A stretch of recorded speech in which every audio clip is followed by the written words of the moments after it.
Hello दोस्तों, आज अपने यूट्यूब चैनल पे आपका फिर से स्वागत करता हूँ। मैं स्टार अमित। आज हम सीखेंगे हिंदी पढ़ना लिखना कैसे सीखें। ठीक है ना। आज हम सीखेंगे पार्ट 4 महाभारत काल के महर्षि के बारे में। इसके द्वारा कहानी बहुत अच्छी है, तो देख सकते हैं इसमें कहानी में क्या उद्देश्य होगा, क्या लाभ मिलेगा। तो आइए चलो शुरू करते हैं। यहाँ पे आप ऐसे डेली वीडियो देखेंगे और हमारे चैनल को सब्सक्राइब करें तो हिंदी पढ़ना लिखना सीख जाएंगे अच्छे से। तो चलिए शुरू करते हैं। महाभारत काल के महर्षि। तो क्या कहते हैं इसमें, अपने महाभारत का नाम सुना होगा। महाभारत की कथाएं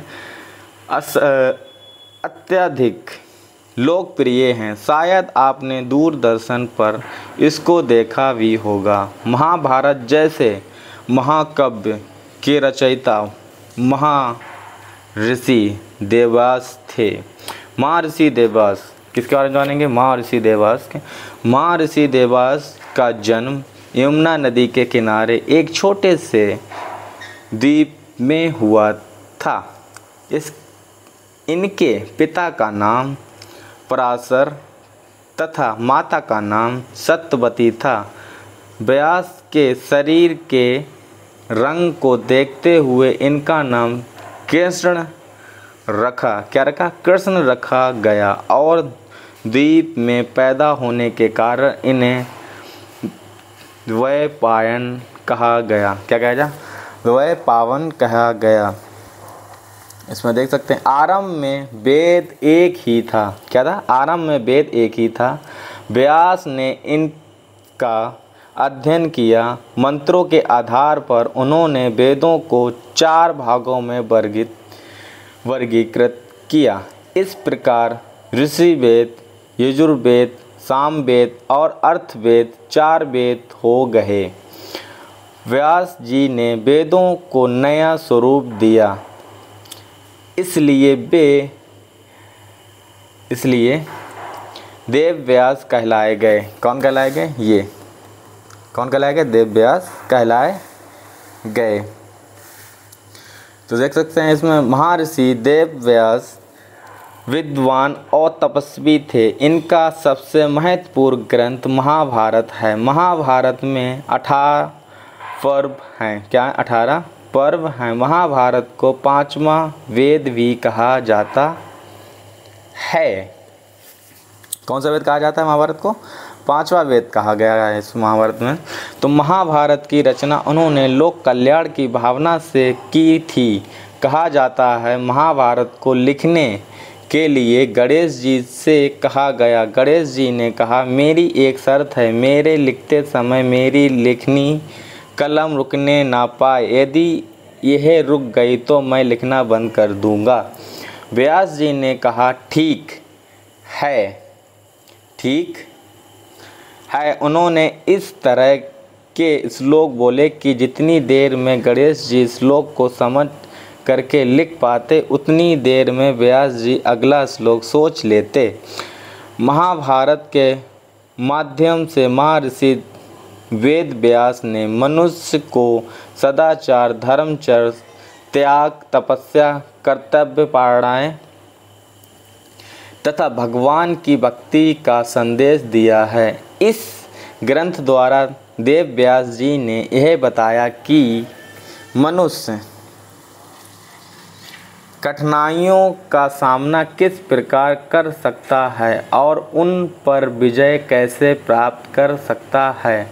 महर्षि के वन पर्व में उन्होंने लिखा है। क्या लिखा है? चलिए आगे देखते हैं। इसमें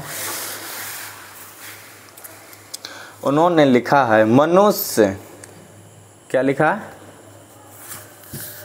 मनुष्य के पास सुख के बाद दुख और दुख के बाद सुख क्रमश वैसे ही आते हैं जैसे रथ के चक्के की तीली घूमती रहती हैं। महाभारत के शांति पर्व में भीष्म द्वारा युधिष्ठिर को दिया गया उपदेश, तुम पुरुषार्थ के लिए प्रयत्नशील रहो। पुरुषार्थ के बिना केवल भाग्य के बल पर राजा उद्देश्यहीन हो जाता है। राजा आवश्यकता अनुसार कठोरता और कोमलता का सहारा ले राजा को अपने स्वार्थ के कार्यों का परित्याग कर देना चाहिए। उसे वही कार्य करना चाहिए जो सभी के लिए हितकारी हो। किसने कहा था? देव व्यास जी ने कहा था युधिष्ठिर के बारे में। तो उस समय सभी व्यक्ति वेदों का पाठ नहीं करते थे। धीरे धीरे ऐसे लोगों की संख्या बढ़ती गई। व्यास ने विचार किया कि बहुत संख्या में लोग भारत की संस्कृति से अनजान हैं। वेद व्यास ने प्राणों का संकलन किया और सभी के लिए सहज और सरल रूप में प्राणों की रचना की। महर्षि देव व्यास की प्रमुख रचनाएं निम्नलिखित हैं। महाभारत, 18 पुराण तथा वेदांत दर्शन, ठीक है ना। अष्टादशपुराणेषु व्यासाय वचनद्वयम् परोपकार पुण्याय पापाय परपिंडनम। तो 18 पुराणों में व्यास जी के द्वारा 2 महत्वपूर्ण बातें बताई गई हैं। परोपकार से पुण्य एवं दूसरों को पीड़ित करने से पाप की प्राप्ति होती है। महर्षि सुदर्शन, क्या लिखा है? महर्षि सुपंचन सुदर्शन। महाभारत काल में ही महर्षि देव व्यास के साथ महर्षि सुपंचन सुदर्शन का भी नाम लिया जाता है। वे एक वैष्णव संत थे। इनका जन्म लगभग 3290 ईस्वी पूर्व फाल्गुन माह में कृष्ण पक्ष की त्रयोदशी को वाराणसी में हुआ था। इनका बचपन का नाम सुदर्शन था। क्या था? सुदर्शन था। वे सुपंच के नाम से भी जाने जाते थे।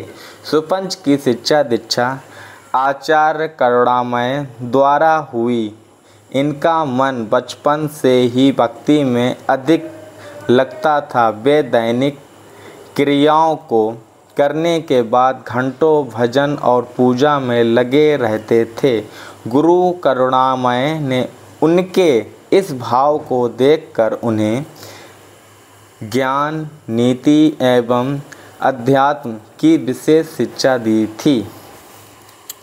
विद्या प्राप्त करने के बाद सुपंच सुदर्शन व्यक्ति और सत्य की खोज में लग गए। दीन सहायों की सहायता और साधु सेवा को उन्होंने अपने जीवन का परम उद्देश्य बना लिया। महर्षि सुपंचन उच्च कोटि के संत थे। उन्होंने जो शिक्षाएं दी वे आज भी ग्रहण करने योग्य हैं। ईश्वर से डरो, क्या कहा ऋषि जी ने? ईश्वर से डरो, इंसान से नहीं। बुद्धि, बल, रूप, सौंदर्य, धन का घमंड मत करो। किसका? बुद्धि, बल, रूप, सौंदर्य, धन का घमंड मत करो। सदैव दूसरों का उपहार करो। स्वाभिमान की हर कीमत पर रक्षा करो। किसकी? स्वाभिमान की हर कीमत पर रक्षा करो। संसार का सुख भोगने में ही मत लगे रहो। परलौकिक आनंद की प्राप्ति का भी प्रयास करो। महर्षि सुपंच सुदर्शन के आराध्य देव भगवान श्री कृष्ण थे। इनका सारा जीवन परोपकार को समर्पित था। दीन दुखी व सहाय जन उनके पास शरण पाते थे। महर्षि सुपंचन सुदर्शन का आश्रम इटावा जनपद के पंचनदा टीले पर स्थित है। चलिए कुछ क्वेश्चन जान लेते हैं यहाँ पर। अच्छे से चैप्टर समझ में आया होगा ना, तो सब्सक्राइब करना बिल्कुल ना भूलें। तो देख सकते हैं महर्षि व्यास का नाम वेद व्यास क्यों पड़ा, ये तो आपको अच्छे से पता ही होगा ना, कमेंट में बता दीजिए। व्यास जी ने प्राणों में कौन सी महत्वपूर्ण बातें बताई, यही बता सकते हैं। किसमें? प्राणों में कौन कौन सी महत्वपूर्ण बातें बताई। वेद व्यास जी ने किन ग्रंथों की रचना की है, ये भी आपको अच्छे से पता होगा। महाभारत की रचना किसने की और लिखा किसने है? किसकी? महाभारत की रचना किसने की और लिखा किसने है, ये भी आपको अच्छे से पता होगा। महर्षि व्यास ने महाभारत की रचना किस उद्देश्य से की थी, ये भी आपको अच्छे से पता होगा। महर्षि सुपंच सुदर्शन ने लोगों को क्या शिक्षा दी, ये भी आपको अच्छे से बहुत अच्छे से पता होगा। जी कमेंट में बता दीजिए। चलिए कुछ सही गलत के निशान भी यहाँ पे देख सकते हैं। तो महर्षि देव व्यास ने प्राणों का संकलन किया है, क्या सही है क्या गलत है कमेंट में बता दीजिए। महर्षि वेद व्यास का प्रसिद्ध ग्रंथ गीता है, ठीक है ना, ये भी आपको पता होगा, बता दीजिए। श्री कृष्ण के उपदेश प्राणों में वर्णित हैं, क्या है वर्णित हैं, ये भी आपको पता होगा। महर्षि सुपंचन सुदर्शन भक्ति भाव व शांति की खोज में लग गए, ये तो आपको बहुत अच्छे से पता होगा, ठीक है ना। Thank you for watching me. आपको ये अच्छे से कहानी अच्छी लगी होगी तो लाइक सब्सक्राइब करना बिल्कुल ना भूलें और फिर मिलते हैं अगले वीडियो में।